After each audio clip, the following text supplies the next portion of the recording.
Evangelho de Marcos, capítulo 2. Jesus cura um paralítico. Alguns dias depois, Jesus voltou para a cidade de Cafarnaum, e logo se espalhou a notícia de que ele estava em casa. Muitas pessoas foram até lá, e ajuntou-se tanta gente que não havia lugar nem mesmo do lado de fora, perto da porta. Enquanto Jesus estava anunciando a mensagem, trouxeram um paralítico. Ele estava sendo carregado por 4 homens, mas por causa de toda aquela gente, eles não puderam levá-lo até perto de Jesus. Então fizeram um buraco no telhado da casa, em cima do lugar onde Jesus estava, e pela abertura desceram o doente deitado na sua cama. Jesus viu que eles tinham fé e disse ao paralítico: "Meu filho, os seus pecados estão perdoados." Alguns mestres da lei que estavam sentados ali começaram a pensar: "O que é isso que este homem está dizendo? Isto é blasfêmia contra Deus.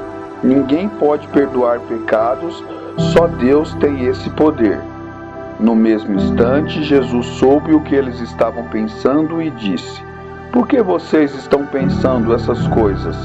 O que é mais fácil dizer ao paralítico: os seus pecados estão perdoados? Ou levante-se, pegue a sua cama e ande? Pois vou mostrar a vocês que eu, o Filho do Homem, tenho poder na terra para perdoar pecados." Então disse ao paralítico: "Eu digo a você, levante-se, pegue a sua cama e vá para casa." No mesmo instante, o homem se levantou na frente de todos, pegou a cama e saiu. Todos ficaram muito admirados e louvaram a Deus, dizendo: "Nunca vimos uma coisa assim." Jesus e Levi.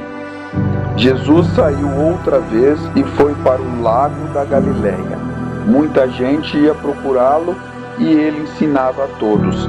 Enquanto estava caminhando, Jesus viu Levi, filho de Alfeu, sentado no lugar onde impostos eram pagos.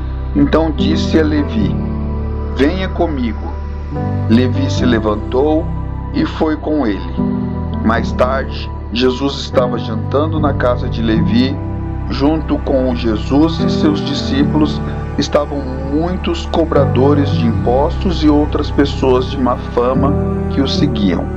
Alguns mestres da lei, que eram do partido dos fariseus, vendo Jesus comer com aquela gente e com os cobradores de impostos, perguntaram aos discípulos: "Por que ele come e bebe com esta gente?"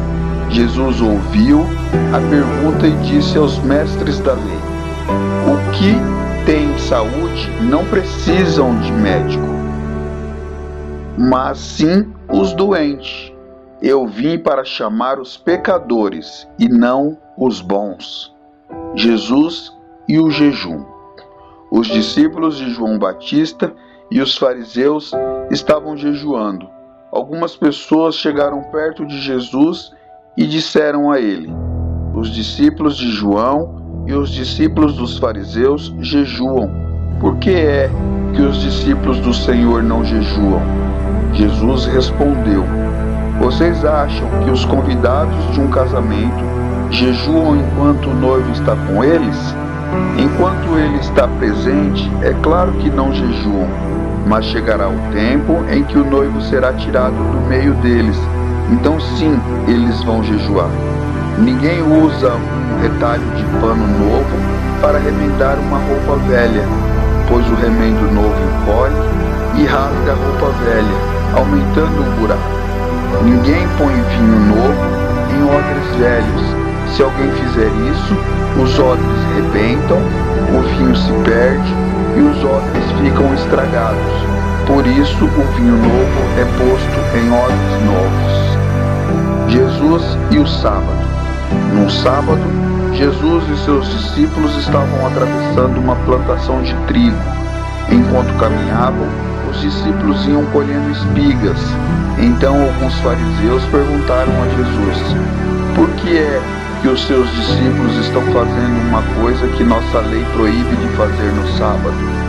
Jesus respondeu: vocês não leram o que Davi fez quando ele e os seus companheiros não tinham comida e ficaram com fome? Ele entrou na casa de Deus na época do grande sacerdote Abiatar, comeu os pães oferecidos a Deus e os deu também aos seus companheiros. No entanto, é contra a nossa lei alguém comer desses pães. Somente os sacerdotes têm o direito de fazer isso. E Jesus terminou: o sábado foi feito para servir as pessoas, e não as pessoas para servirem o sábado.